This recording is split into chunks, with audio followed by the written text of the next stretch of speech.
Bienvenidos a La Calle Viena. En el tema que hoy queremos compartir con ustedes, vamos a hablar sobre la carga tributaria de Costa Rica. Y para ello tenemos al economista José Joaquín Fernández. Un verdadero placer, don José Joaquín. Gracias por estar con nosotros. Buenas noches, Josué. Muchas gracias por la invitación y buenas noches a todos que nos están escuchando. Don José Joaquín es el presidente del Instituto Libertad. Posee un máster en Economía Empresarial por la Universidad Francisco Marroquín de Guatemala. Es miembro de la Mont Pelerin Society, autor del libro Causa de la inflación, cierre del Banco Central y dolarización en Costa Rica. Y es el autor del blog Las riquezas de las naciones de El Financiero. Asimismo, está con nosotros Gabriel y Marco Camacho, a quienes ya ustedes conocen.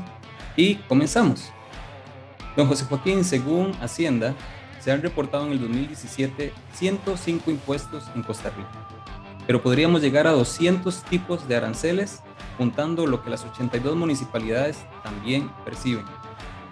Paying Taxes posiciona a Costa Rica con una carga tributaria del 58.3%, una de las más altas del mundo. Estamos por encima de la media de la OCDE, a la cual hoy somos miembros, y también por encima de la media global. O sea, un país sumamente caro, pero todo eso sale del contribuyente también. Entonces, queremos saber de parte suya, ¿qué piensa usted de una manera ética al respecto de los impuestos? Ok. Sí, bueno, nuevamente muchas gracias. Y tal vez entrar un poquito tal vez en la parte económica. Eso es importante que el costarricense entienda que nuestro país tiene una de las cargas tributarias más altas del mundo, 58% sobre las ganancias. ¿Qué quiere decir eso? Que más de seis meses del año el emprendedor trabaja solamente para pagarle al gobierno. Más de 6 meses, ¿verdad? Le dedica cualquier actividad emprendedora. Primero trabaja para el gobierno y el resto del año un poquito apenas para poder subsistir él. Entonces, esto es una carga tributaria muy alta. Desde un punto de vista económico, los impuestos perjudican el desarrollo económico y social. Todo impuesto es un costo de producción y sabemos que todo costo de producción lo que hace es desincentivar la inversión.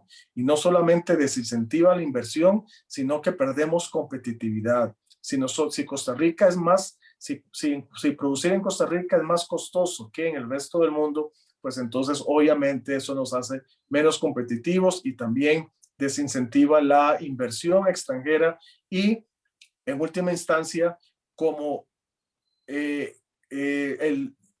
como la generación de empleo es consecuencia de la inversión, al haber menos inversión, pues también entonces aumenta la tasa de desempleo por culpa de mayor carga tributaria. Entonces esto realmente es un dato alarmante que debemos realmente atacar, no como muchos candidatos a la presidencia están proponiendo de no más impuestos. En realidad estamos en un nivel en donde realmente hay que apoyar a aquellos que hablen de cómo reducir la carga tributaria, ¿verdad? Porque tenemos ya un exceso de impuestos.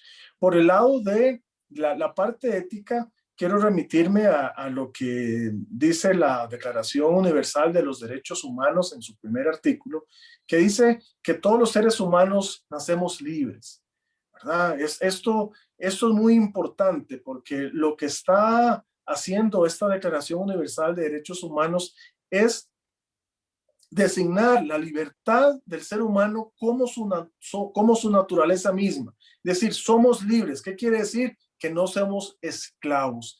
¿Qué es un esclavo? Un esclavo es aquella persona cuya vida depende de su amo. Es su amo quien le dice qué puede hacer, qué no puede hacer, cuándo puede salir, cuándo se puede acostar, etcétera. Y es una persona fundamentalmente también que dispone del fruto del esfuerzo del esclavo. ¿Verdad? Una persona libre, por definición, es una persona que decide por sí misma qué hace con su vida. No le pide permiso al gobierno para decidir qué hacer. El único límite de la libertad es respetar la libertad del otro. Pero quien es libre no solamente puede disponer o hacer con su vida lo que quiera, sino que también lo más importante es que también puede disponer de su ingreso y puede disponer de su propiedad como le plazca. Es decir, quien es libre no solamente es dueño de su vida, sino que también es dueño de su propio ingreso. Entonces, desde un punto de vista ético, los impuestos le pertenecen a quien los produce. Y entonces, en este sentido, no podemos hablar que roba aquel que no los paga. No, roba quien los cobra, ¿verdad? Porque el impuesto le pertenece a la persona que los produce, si es que aceptamos de que el ser humano es libre, ¿verdad? Entonces, desde este punto de vista, como dicen algunos, tributar es un robo. Hay una caricatura que me gusta mucho, que lástima que no se la puedo pasar por acá, pero está un delincuente asaltando a un ser humano, a una víctima, y le dice a la víctima, no se preocupe, véalo como un impuesto, porque en realidad los impuestos es eso, es una extracción a la fuerza de la riqueza ajena. No importa si el destino que usted va si el destino de esos recursos es para ayudar a los más necesitados. El delincuente, aunque le diga a la persona que está asaltando, vea, no se preocupe, véalo como un impuesto y yo estos recursos los voy a destinar a los más pobres. No importa si esa es la razón del delincuente, eso sigue siendo un asalto a mano armada, ¿verdad? Entonces, igualmente con el gobierno, no importa la razón, sí, el gobierno no tiene por qué, ni nadie tiene por qué disponer de la riqueza ajena. A mí me preocupa mucho en los debates y de opinión pública y en redes sociales y los gobernantes cuando hablan de poner impuestos, que por qué no le ponemos impuesto a las transacciones, que por qué no le cobramos impuestos, que los ricos paguen como ricos, pero la objeción que yo hago es, ¿por qué usted sigue la ética del delincuente? ¿Por qué usted quiere disponer de la riqueza que no le pertenece? ¿Por qué usted quiere disponer del ingreso de otras personas? No es suya.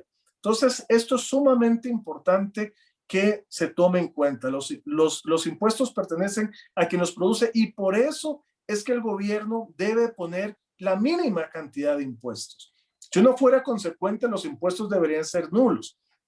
Pero asumiendo que el gobierno tiene una función mínima, pues entonces los impuestos deben ser para sufragar estas necesidades mínimas del gobierno. ¿Y cuál es la función del gobierno? Bueno, siguiendo este esquema de la creación universal de derechos humanos, de que el ser humano es libre, bueno, si fuéramos libres, no debería haber gobierno, porque el gobierno es sencillamente limitar nuestras opciones de libertad. Entonces, lo que pasa es que no vivimos en una sociedad de ángeles. Si todos fuéramos santos, no habría necesidad de gobierno. Lo que pasa es que hay personas que son amigas de lo ajeno. Es decir, hay personas que gustan delinquir, que cometen fraude, que cometen robo, que cometen homicidios, que cometen violaciones. Entonces, la pregunta es, ¿qué hacemos con estas personas? Entonces, el liberalismo lo que dice, o cuando surge la idea de la democracia, recordemos que la democracia surge en oposición a las monarquías, pero en realidad no es tanto las monarquías, sino el concepto de Estado. Sí, es una oposición contra el Estado porque el Estado y libertad son conceptos opuestos. Entonces, bueno, cuando surge esta idea de la creación de la democracia, ¿cuál es la función fundamental del gobierno? Bueno, como dice John Locke, en su tratado famoso, el objetivo de la ley del Estado es proteger y garantizar la libertad individual. Es decir, dado que hay delincuentes, la creación del Estado es crear un ente que nos proteja a nosotros de aquellos que quieren violentar nuestra libertad individual. Pero nada más, nada más. Más allá de eso, es violentar nuestra libertad individual y también se puede demostrar que de por sí que el gobierno es ineficiente, ineficaz per se, podemos hablar de eso más adelante, y que entonces no es necesario que el gobierno se meta en otras funciones. Pero entonces esa es la única razón de existir y del gobierno, y es la única que podría justificar tal vez no vamos a entrar en detalles si eso se puede financiar con impuestos, no, pero eso sería la única razón de la existencia de los impuestos. No es para financiar cualquier capricho que se le antoje al gobierno, no es para financiar trencitos o para financiar investigaciones de hidrógeno como fuente de energía renovable, etcétera. No es para eso. no es para eso. Sí, si algún político quiere lograr financiamiento para eso, que busque los recursos de manera privada, de manera no coercitiva, ¿verdad? Pero el punto es que, en resumen, los impuestos es un acto coercitivo, es un robo cobrar impuestos y por eso deben ser mínimos.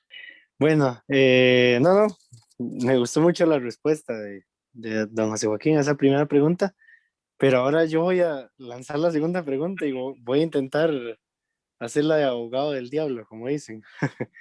Entonces, porque obviamente nosotros entendemos desde eso desde la parte del individuo, pero lo que muchas personas van a decir, por ejemplo, es, sí, está bien, usted es dueño de lo que usted produce. El problema es que cuando hablamos de un bien colectivo, digámoslo así, eh, dependiendo de cómo usted use sus recursos, usted puede hacerle daño a la gente. Entonces, para eso necesitamos que el Estado se encargue de ciertas cosas, aparte de la seguridad, para que así la sociedad pueda, digámoslo así, prosperar. Entonces, la pregunta que voy a hacer relacionado a eso es, ¿puede el Estado o es el Estado capaz de poder utilizar bien los recursos que le llegan a él? ¿O realmente el Estado siempre va a ser ineficiente o es ineficiente en el mayor de los casos? Sí, esa es una pregunta interesante porque mucha gente, uno lo que escucha en la opinión pública es que, digamos, lo que dicen es que no me importaría pagar impuestos si el gobierno los usara bien, si yo recibiera a cambio buenos servicios públicos. Y detrás de esa observación inocente está la idea de que el Estado puede hacer buen uso de los recursos, de que tal vez que si existe corrupción es porque elegimos a malos gobernantes, pero que si pusiéramos a los gobernantes idóneos, que si pusiéramos a las personas correctas en los cargos en los cargos públicos, pues entonces el gobierno podría ser eficiente. Y aquí, como en la primera parte hablamos de la distinción entre economía y la distinción entre liberalismo, aquí sí esta es una respuesta que requiere más análisis económico. Es la economía la que analiza por qué es que, cómo es que se toman decisiones tanto en los consumidores como en los productores, como en el sector público. Y la economía, por cierto, eh, por el estudio del análisis de la toma de decisiones en el sector público, se le atribuye principalmente al economista James Buchanan, quien fuera galardonado con el Premio Nobel en Economía en 1986 por los estudios que él desarrolló. Y la idea fundamental es que el Estado, el gobierno, es ineficiente e ineficaz per se.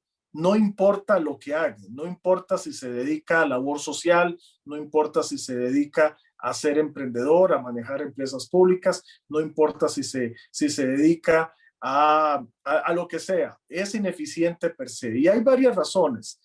Una de esas razones es que el gobierno no administra recursos que se ha ganado. Es decir, ahí es un principio fundamental, un principio del sentido común de que las personas administran mejor aquellos recursos que se han ganado con esfuerzo propio, ¿verdad? Entonces el gobierno, un burócrata, no es que sean malas personas, es decir, no es que estamos diciendo que el gobierno es ineficiente porque los burócratas son malas personas, no, es un asunto de incentivos, es un asunto de cálculo económico. Usted no va a administrar con la misma faena, con el mismo cuidado, aquellos recursos que usted no se ha ganado, ¿verdad? Entonces aquí tenemos un problema de ineficiencia en el sector público, ¿verdad? Entonces, esto es lo que pasa principalmente en este campo. Entonces, no es posible que el gobierno sea eficiente.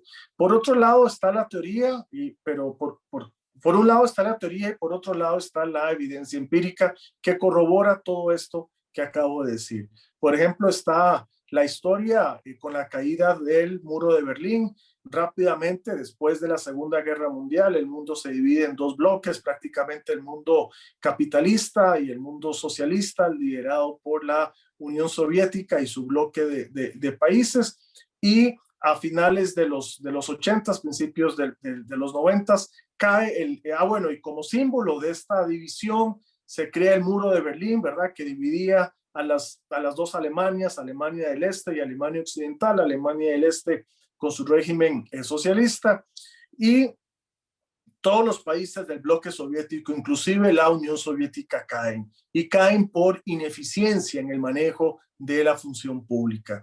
También están los estudios que se han hecho en el Banco Mundial, del Fondo Monetario Internacional, con Tansy Vito, en su libro famoso el gasto público durante el siglo XX, que demuestra cómo la intervención del gasto público en la economía no ha contribuido a la promoción del bienestar social, porque mucha gente cree, a partir de la década de 1960, se empieza a desarrollar esta noción del Estado benefactor, que el Estado debía intervenir para mejorar los indicadores sociales en salud, educación, vivienda, etcétera, y después de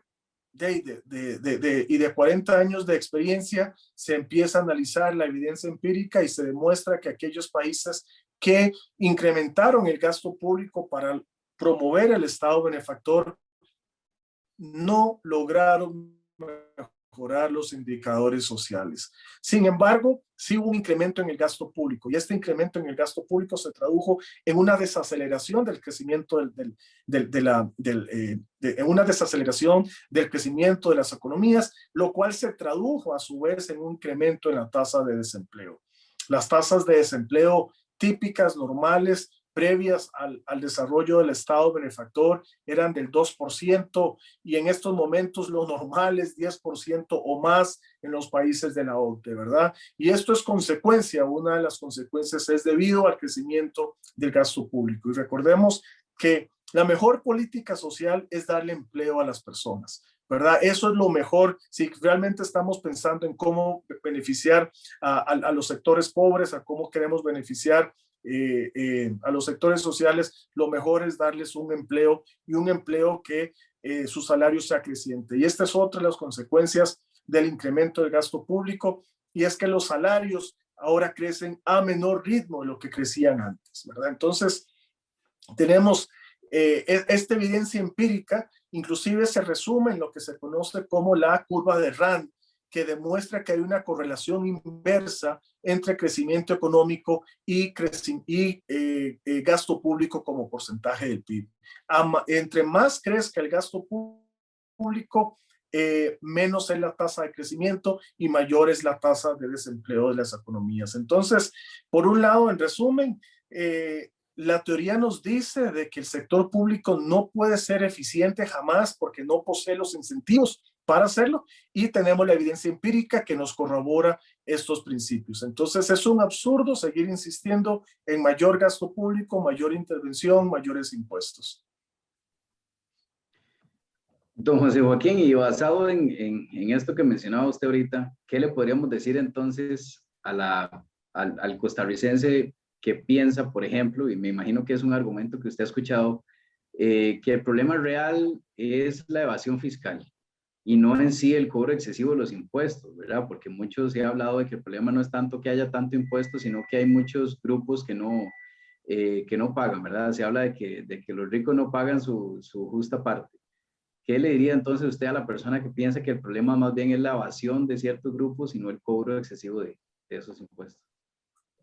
Sí, ahí volvemos a la primera pregunta, porque primero que todo, la gente que habla de que el problema de Costa Rica o de los países es la evasión fiscal, está asumiendo de que el gobierno tiene derecho legítimo sobre el cobro de los impuestos, ¿verdad? Entonces aquí lo primero que yo le diría a esos costarricenses o a esas personas que piensan que el problema del déficit fiscal creciente es la evasión, lo primero que le diría es, ojo, no caiga usted en la ética del delincuente. ¿Qué es un delincuente? Un delincuente es aquel que dispone de nuestra vida, de nuestro ingreso y de nuestra propiedad. Entonces no seamos como el delincuente que quiere disponer de nuestro ingreso a través de los impuestos, ¿verdad? Ese es el primer aspecto ético que hay que recordar.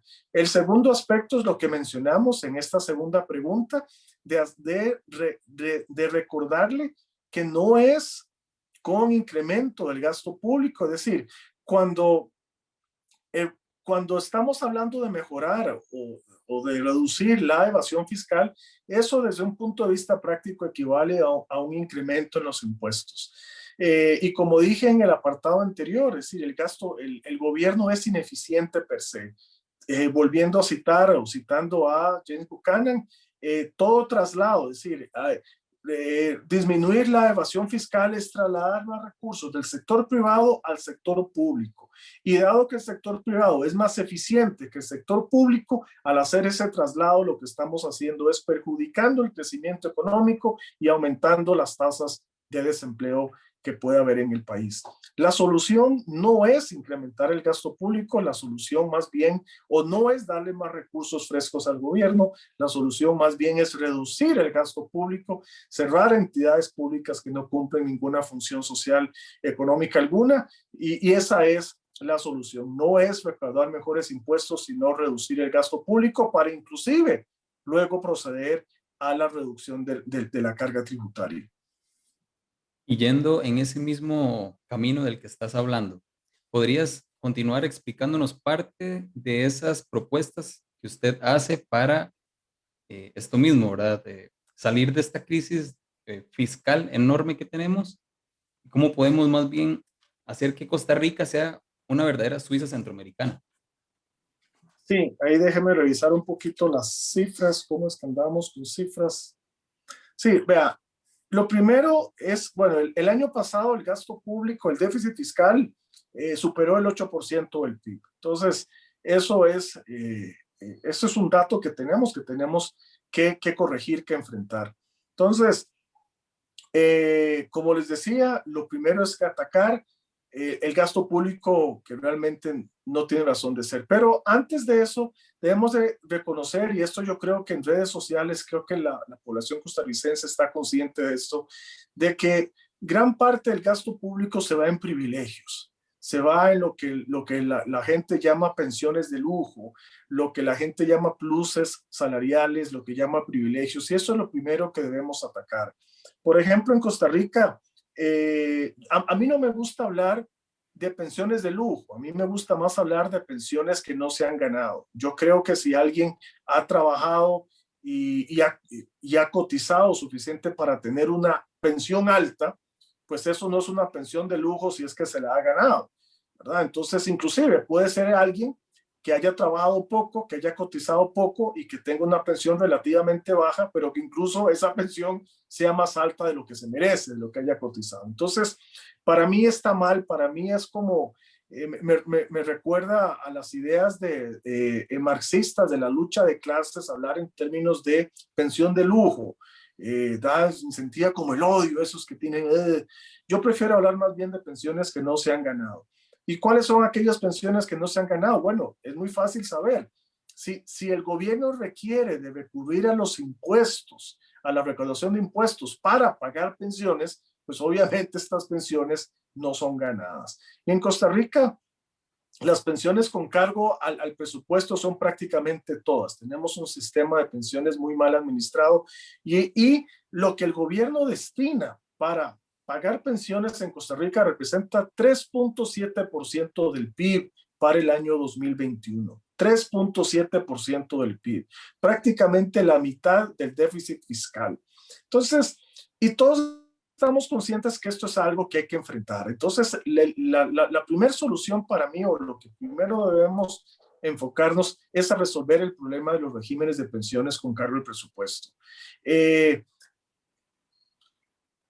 Esto requeriría todo un programa completo de todo lo que se puede hacer, porque tenemos muchos regímenes, tenemos gente que ya ha cotizado 15 años, 20 años, entonces, ¿qué vamos a hacer con esta gente? Es decir, no podemos simplemente decirles, no, usted ya no puede estar en ese régimen. Es decir, ¿cómo hacemos para trasladar a estas personas a un distinto régimen? Pero lo importante es enfatizar cuál es el norte. La solución es eliminar todos los regímenes de pensiones con cargo al presupuesto. ¿Y cómo sería eso? Bueno, que movernos hacia un sistema de lo que se conoce como capitalización individual, que es básicamente Chile, es el ejemplo per se, digamos, de este sistema. Cada pensión es producto de lo que usted cotiza más malos beneficios, los rendimientos generados por estos aportes. Necesitamos que en Costa Rica no se discute la eficiencia de las operadoras de pensiones, pero en Costa Rica los rendimientos son muy bajos, y para quienes estudiamos un poquito de finanzas sabemos que 2 o 3 puntos porcentuales, eso capitalizable a 30 años plazo, son millones de colones de diferencia. Entonces necesitamos mejorar el rendimiento de las operadoras de pensiones. ¿Cómo hacemos esto? Sometiéndolas a libre competencia, a mayor competencia. Es necesario desligarlas de lo que es su PEN para que obviamente puedan operar con mayor eficiencia, pero que cada régimen, cada régimen de pensión dependa, repito, nada más exclusivamente de lo que usted cotiza, más los rendimientos generados por las operadoras de pensiones, y que sea una cuenta individual, es decir, que sea como una cuenta de ahorros, que si Dios no quiera, usted por alguna razón en sus 40s o antes, el punto es que antes de que usted se pensione, se le diagnostica una enfermedad letal, que como son sus ahorros, como es su pensión, como es una cuenta individual, usted pueda heredar lo que ha cotizado a sus seres queridos, a quien usted quiera, ¿verdad? Pero que sea una cuenta individual particular. Entonces, ese es como a lo que hay que entrarle a solucionar los regímenes de pensiones con cargo al presupuesto. Otro es el FES. El FES representa 1.5% del PIB. El FES es el Fondo Especial de la Educación Superior. Es dinero que los contribuyentes, que el campesino que está ya en la zona sur, le está pagando al estudiante de la Universidad de Costa Rica. El problema es que necesitamos eliminar el FES, necesitamos que las universidades públicas se financien 100% con cobro de matrícula, como lo hace cualquier universidad privada, ¿verdad? Cuando alguien va a una gasolinera y le pone gasolina al vehículo, paga directamente el servicio de gasolina. No es que usted le echan gasolina al carro y que luego el gobierno le paga a la gasolinera a través de los impuestos. Eso no se hace. Entonces, de igual manera, con las universidades debe ser así. Cada estudiante debe pagar la matrícula. Es decir, el que se beneficia directamente del estudio universitario es el que debe pagar por el costo de la matrícula. Esto además contribuye a la justicia social, porque según los estudios del estado de la educación, sí, son cifras oficiales. Eso es lo que dice el gobierno, no es lo que dice José Joaquín Fernández. Lo que dice el gobierno es que más del 50% de los estudiantes de las universidades públicas pertenecen al 40% más rico de la población. Es decir, ahí van los ricos.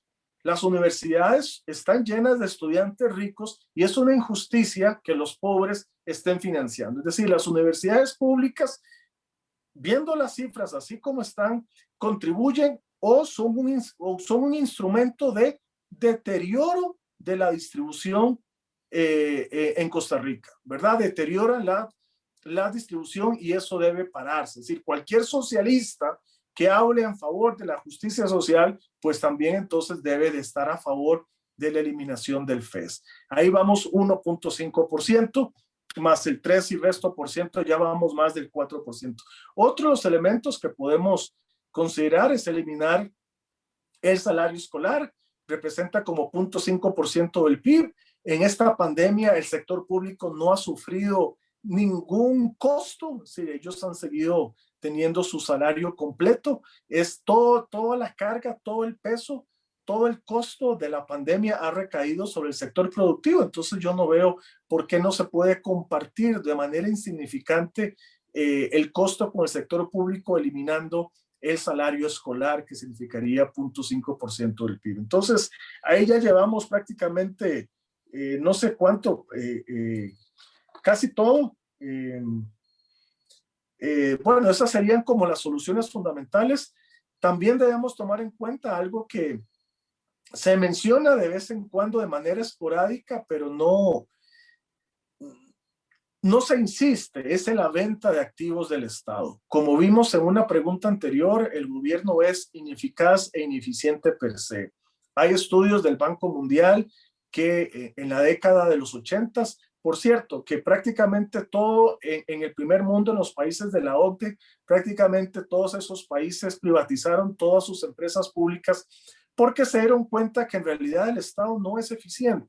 Y hay estudios del Banco Mundial sobre los resultados del Estado empresario en el mundo y concluyen que efectivamente el sector público, es decir, que el sector público en el ámbito empresarial no es eficiente. Entonces, realmente es el colmo, es vergonzoso.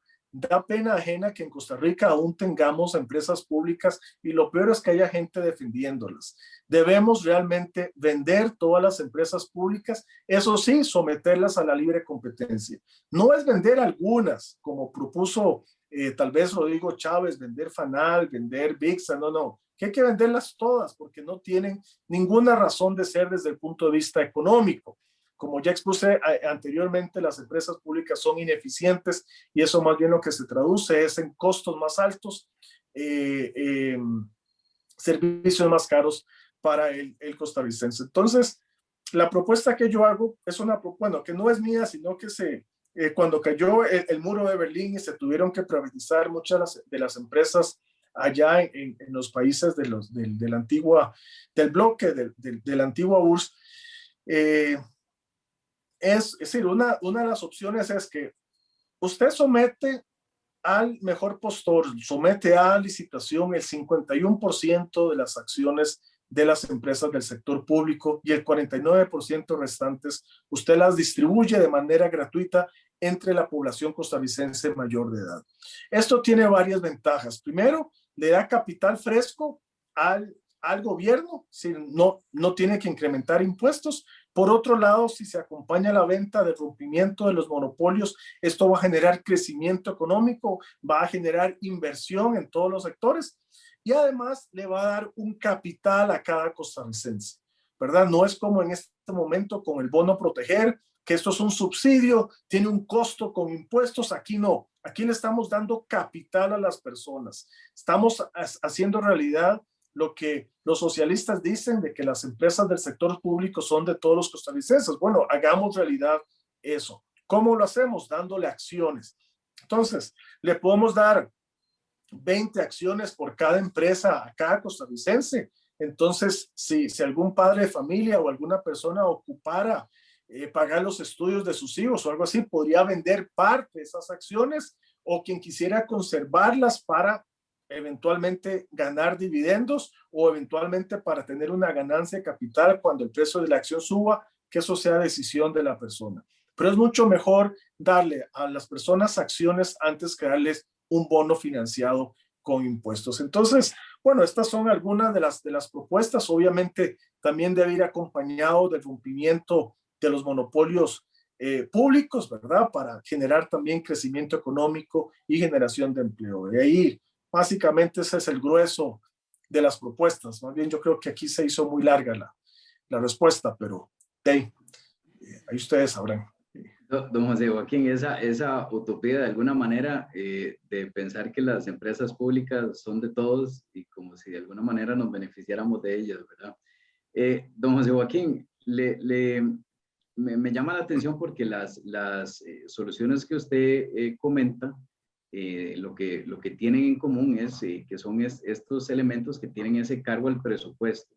Y me llamó la atención porque usted menciona, por ejemplo, el tema del salario escolar. Y cada vez que el tema del salario escolar ha estado sobre la mesa, pareciera haber una discusión de si realmente el salario escolar tiene carga al presupuesto o no. Porque por un lado se dice, los empleados públicos dicen, no, a mí me rebajan todos los meses el monto para mi salario escolar. Entonces eso no viene del presupuesto. ¿Cómo abordaría usted esa parte? Bueno, eso es muy sencillo, es decir, hay una medición, hay un porcentaje, esta cifra de que el salario escolar representa 0.5% del PIB, es sacado del Ministerio de Hacienda, no la saco yo, y obviamente si se elimina el salario escolar tendríamos la reducción en ese porcentaje, ¿verdad? Es decir, entonces puede ser una reducción artificial en papel, lo que sea, pero al final de cuentas lo que importa es que sí tiene un impacto en el fisco, si tiene un impacto en las finanzas públicas, si tiene un impacto en el gasto público que es medible y que mide 0.5% del PIB, ¿verdad? Entonces eliminamos pues el salario escolar, sí vamos efectivamente a tener una reducción del 5% del PIB. Perdón, del 0.5% del PIB.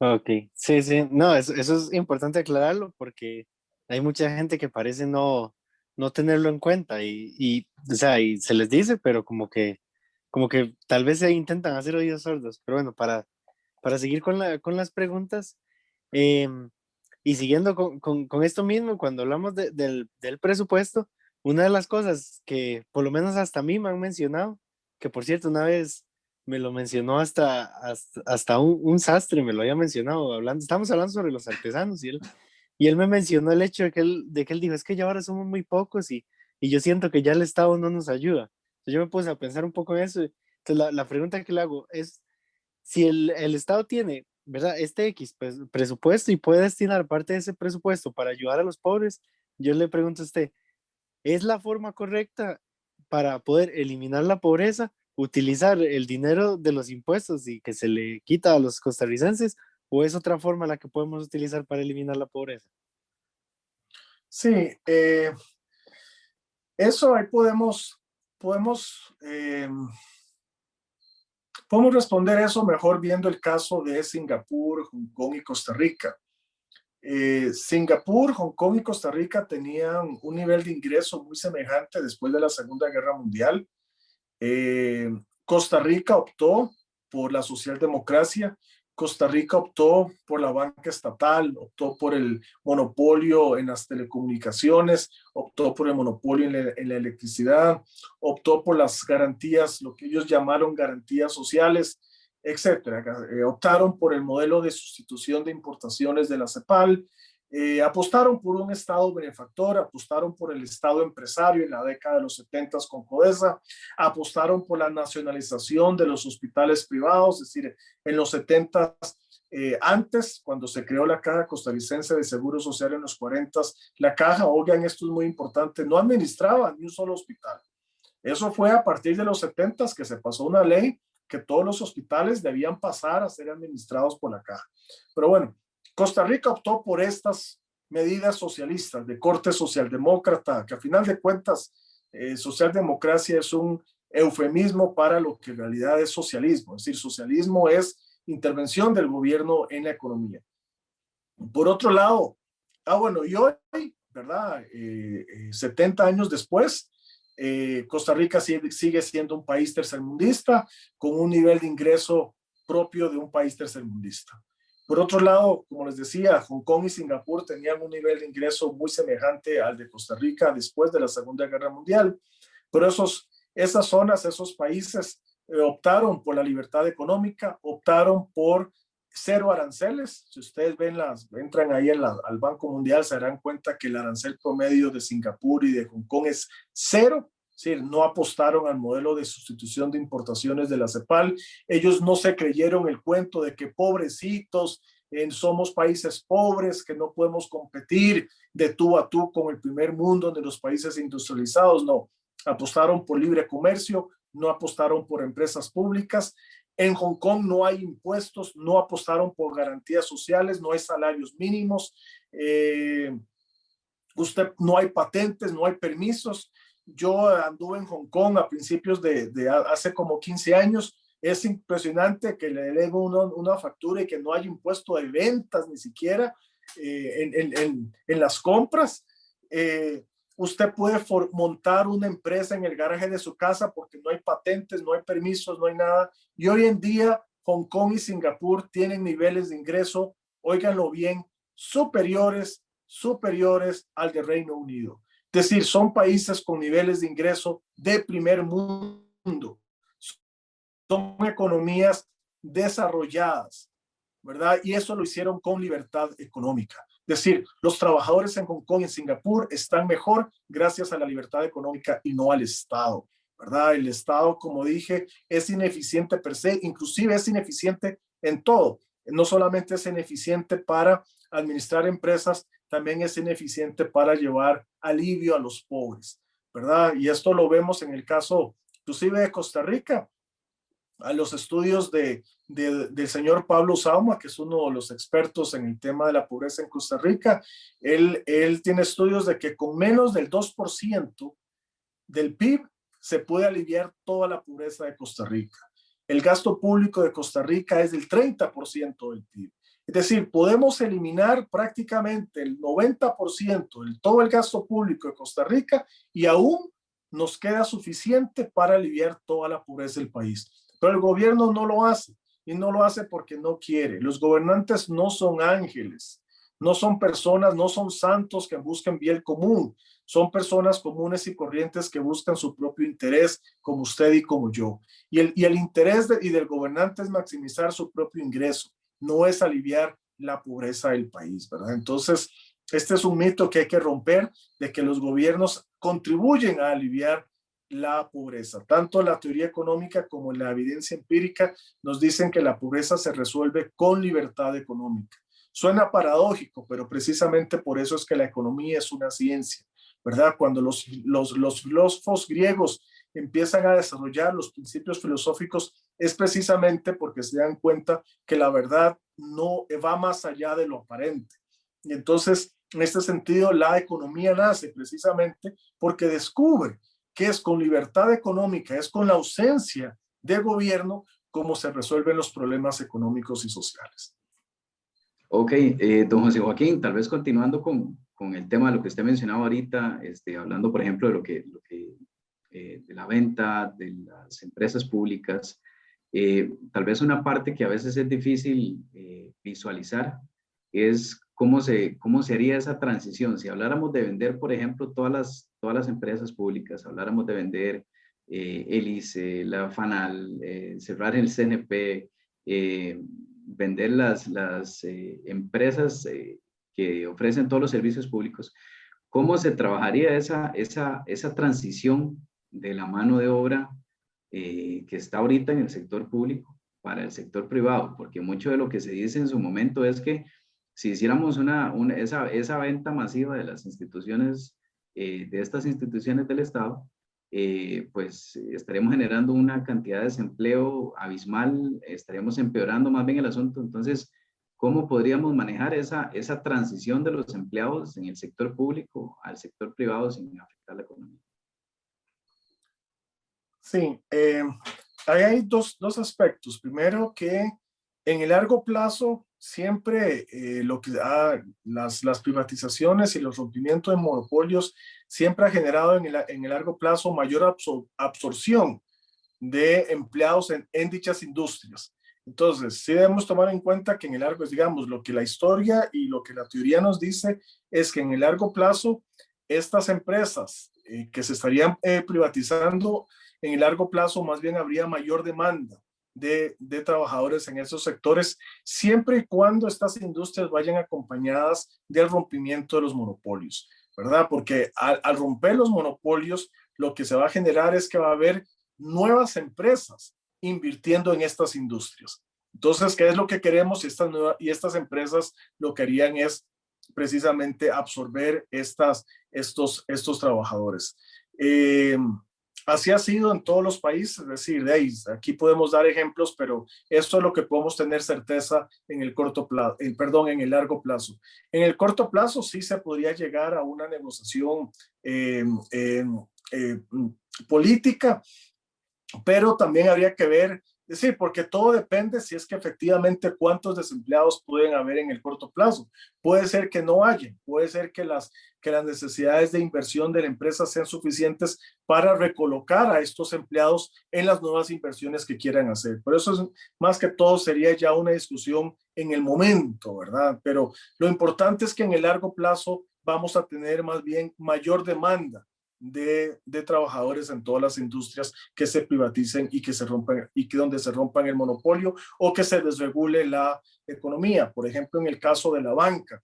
En el caso de la banca no tenemos un monopolio, pero sí tenemos muchas regulaciones que impiden mayor competencia en dicho sector. El caso, por ejemplo, Panamá Panamá tiene más de 80 bancos privados. Es una economía semejante a la de Costa Rica, con una población semejante, un nivel de ingresos semejante, y Costa Rica tiene menos de 15 bancos privados. Entonces, imaginemos si privatizamos a los bancos estatales, pero eso viene acompañado de una desregulación del sistema financiero para emular el sistema panameño o el sistema de Singapur. Lo que podemos esperar también es que en Costa Rica pasemos de 15 bancos privados a 80 o más bancos privados, ¿verdad? Entonces, ese incremento de la banca más bien va a significar una absorción de estos empleados que pueden y que podrían ser despedidos de los bancos estatales o las empresas estatales. Es nuestro deseo que también por medio de este programa vayamos juntos, cambiando nuestro modelo estatista, socialista de pensar y abracemos las ideas de la libertad, las cuales son más acordes al sentido común de lo que esta otra ideología perversa quiere hacernos creer. Y es que no hay otra cosa, como decía un economista, capitalismo, el ahorro y el trabajo duro de una sociedad saca a una nación adelante. Don José Joaquín, muchísimas gracias por este tiempo que nos ha permitido. A nosotros escucharle ha sido un honor, verdaderamente. Y sé que a todos aquellos que han estado atentos a esta transmisión les ha beneficiado mucho. Muchas gracias a ustedes. Muchas gracias a los que nos han escuchado también. Buenas noches a todos. Y esto ha sido La Calle Viene. Los esperamos en un próximo capítulo.